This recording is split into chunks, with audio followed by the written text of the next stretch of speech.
You hand over $15 for a movie ticket. The theater keeps less than a single dollar. The rest flows straight back to the studio that made the film, and they wrote the contract that way on purpose. So if the screen barely earns the building a dime, how does any theater survive? The answer's in a paper bag at the concession stand. And the reason that bag costs more than the movie is stranger than it looks. Follow the dollar. It starts in your hand at the box office. Most people assume the theater, the company that owns the seats, the projector, the parking lot, keeps most of what you pay. They don't. They keep almost none of it. Here's the mechanism. Before a single ticket sells, the theater signs a film rental agreement with the distributor. That contract sets the split, what the studio takes versus what the theater keeps, and that percentage isn't fixed. It slides over time. In a film's opening weekend, the studio's cut is enormous. For a major release, the distributor can demand 70, 80, sometimes a reported 90% of every ticket dollar. The theater is left with crumbs, roughly 10 cents on the dollar in week one. Why front-load it like that? Because studios know exactly how movies make money. A blockbuster earns the bulk of its lifetime box office in its first 2 or 3 weekends, so the contract is engineered to vacuum up cash precisely when the crowds are biggest. Opening night, hype loudest, seats fullest. But watch what happens over the following weeks. The split slide. Week 2, the studio might drop to 60%. Week 4, maybe 50, even 40. The longer the film stays on screen, the bigger the theater's slice. There's a catch. By week 4, almost nobody's buying tickets. The theater finally gets a decent cut of a nearly empty room. So the math is brutal. Huge crowds, tiny slice, then big slice, no crowds. The screen is engineered to never really pay the theater. That's the first loop closed. Now why are theaters so desperate to keep you physically inside the building? Why the dimmed lobby? The 20 minutes of trailers? The long walk past the counter? It's not ambiance. It's because the theater's been quietly cut out of the one thing it sells. Tickets aren't their business. They're the bait. The studio takes the ticket money, so the building has to make its living on everything else you do while you're standing there. And that everything else is overwhelmingly food.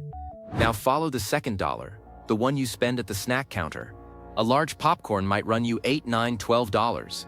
The cost to the theater? The kernels, the oil, the salt, the bag, the labor, often around $1 or less. Industry estimates put concession gross margins near 85%. That's not an accident of the supply chain. Popcorn is the single most profitable thing in the building, precisely because it has to be. The studio took the ticket.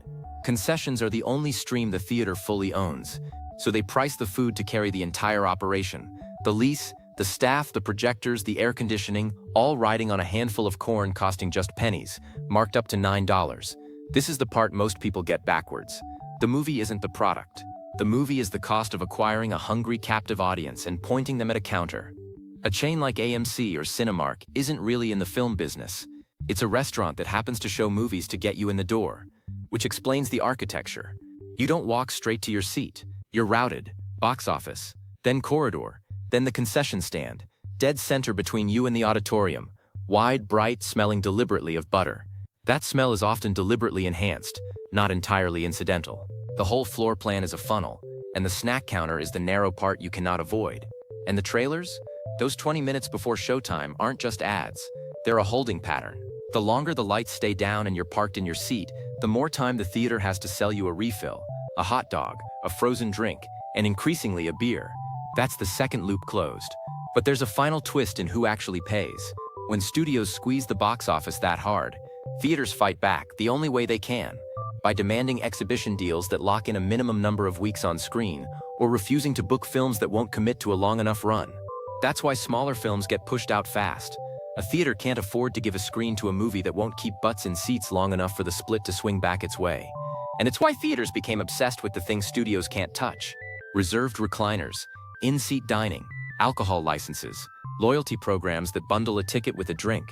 Every one of those grows the slice the studio doesn't get a cut of, turning the building into a place where the film is almost beside the point. So the next time your whole ticket vanishes toward a studio you'll never see, remember the theater already knows it lost that fight. It made its peace at the box office. Its real opponent was never the studio.